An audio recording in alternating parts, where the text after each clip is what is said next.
கையில் வந்துகிட்டு காஸ்ட்லியான வாட்ச் திடீர்னு கடலுக்கு கீழே போட்டு ஆரம்பிச்சிடாரு. அவரு கஷ்டப்பட்டு கடலுக்கு அடியில போயிட்டு அந்த வாட்ச் கண்டுபிடிச்சிடாரு. ஆனா அவர் கிட்ட வந்துகிட்டு ஒரு தங்கத்தினால உருவாக்கப்பட்ட பழமையான கத்தி சேர்ந்து கண்டுபிடிச்சிடாரு. இதை பார்த்த மற்ற ஃப்ரெண்ட்ஸ் எல்லாமே காட்டுறதுக்காக முயற்சி பண்ணும்போது அவங்க ஃப்ரெண்ட்ஸ் எல்லாமே இது பொக்கிஷன் சொல்ல ஆரம்பிக்கிறாங்க.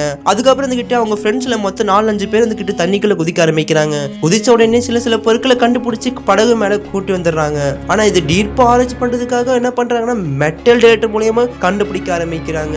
அது கொஞ்சம் விஷயத்துல டிடின்னு எடுத்து ஒரு பொருளை கண்டுபிடிக்க ஆரம்பிக்குது. ஒரு திடீர்னு வந்துகிட்டு ஒரு பொருளை கண்டுபிடிச்சு வந்துகிட்டு அங்க இருந்து ஒரு ஃப்ரெண்டு மூலியமா ஒரு ஃபேனை கொண்டு வர ஆரம்பிக்கிறாங்க. அந்த ஃபேன் வந்துகிட்டு அங்க இருந்து மணல் நிலத்தையும் தள்ள ஆரம்பிக்குது. தள்ள உடனே ஒரு பிரம்மாண்டமான தங்கத்தினால உருவாக்கப்பட்ட ஒரு பழமையான தூணை கண்டுபிடிக்க ஆரம்பிக்கிறாங்க. இந்த தூணுக்கு ஏதோ ஒரு பாதிப்பு வரக்கூட சொல்லிக்கிட்டு கயிறு மூலியமா கஷ்டப்பட்டு கட்டி மேல தூக்க ஆரம்பிக்கிறாங்க. ஆனா தூக்கி இருக்கும் போது எங்கிருந்து ஒரு போலீஸ் ஆபீசர் படையே வந்து ஆரம்பிக்கிறது. அதை பார்த்த உடனே வந்துகிட்டு அவங்க தூணு கயிறு வந்துகிட்டு பயத்துல அப்படியே எந்த இடத்துல விட்டு போயிடுறாங்க. அந்த இடத்துல வந்துகிட்டு விட்டு கயிறு வந்துகிட்டு திடீர்னு வெயிட் தாங்காம திடீர்னு தண்ணி கீழே போக ஆரம்பிக்குது. அப்ப தெரியாம வந்துகிட்டு ஒருத்தர் அந்த தூணை பிடிக்கிறதுக்காக போகும்போது வந்துகிட்டு அவங்க கால் அந்த தூணுக்குள்ளேயும் நல்லாவே சிக்கி இருக்குது. அதுக்கப்புறம் என்ன சொல்லி பாட்டுல பார்க்கலாம். மறக்காம FM தமிழ் சேனலுக்கு கொஞ்சம் சப்போர்ட் பண்ணுங்க. Welcome back to the FM Tamil.